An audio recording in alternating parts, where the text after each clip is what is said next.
Hello everyone, Assalamu alaikum. This is Tisha. Welcome to my page Delicious Claims. সুপ্রভাত। আজকের blog একটু আলাদা। আজ আমরা যাচ্ছি আমাদের কাছের শহর বা গ্রামের ভেতর একদিনের ভ্রমণে।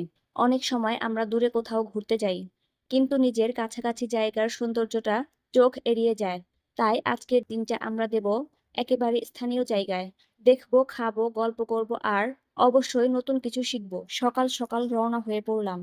হাতে এক কাপ গরম চা আর ব্যাগে ক্যামেরা। রাস্তার ধুলো, ভোরের হাওয়া আর মানুষজনের ভিড়, এগুলোই আসলে ভ্রমণের শুরুটা স্পেশাল করে দেয়।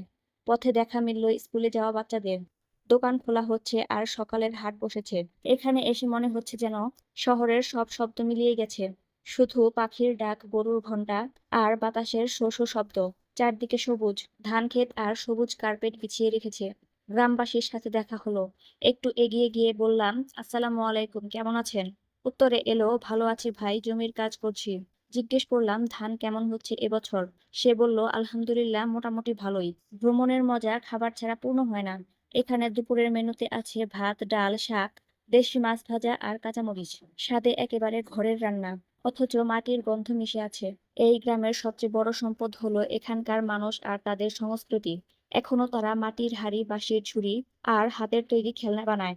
কারো উঠোনে হয়তো বাজছে বাউল গান, কেউ বা শিশুদের নিয়ে খেলছে। বিকেল গড়িয়ে এলো। গ্রামের আকাশে লালচে রং ছড়িয়ে পড়ছে।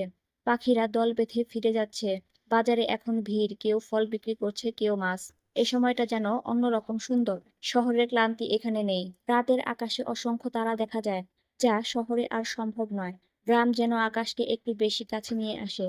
এই তারাগুলো যেন দিনের সব ক্লান্তি দূর করে দেয়। আজকের ভ্রমণ শেষ হলো। ছোট্ট একটা গ্রাম, অচেনা মানুষ, অথচ মনে হলো নিজের বাড়ির মতো।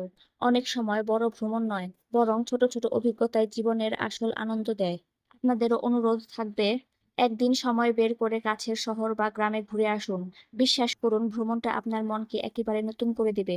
তো আজকে আমি এখানেই বিদায় নিচ্ছি। পরবর্তীতে আবার নতুন কোনো ভিডিও নিয়ে আপনাদের সামনে হাজির হয়ে যাব। সেই পর্যন্ত সবাই সুস্থ থাকবেন, ভালো থাকবেন। আল্লাহ হাফেজ। Thank you so much for watching. Bye. সবাই লাইক, কমেন্ট অ্যান্ড শেয়ার করতে কিন্তু ভুলবেন না একেবারেই।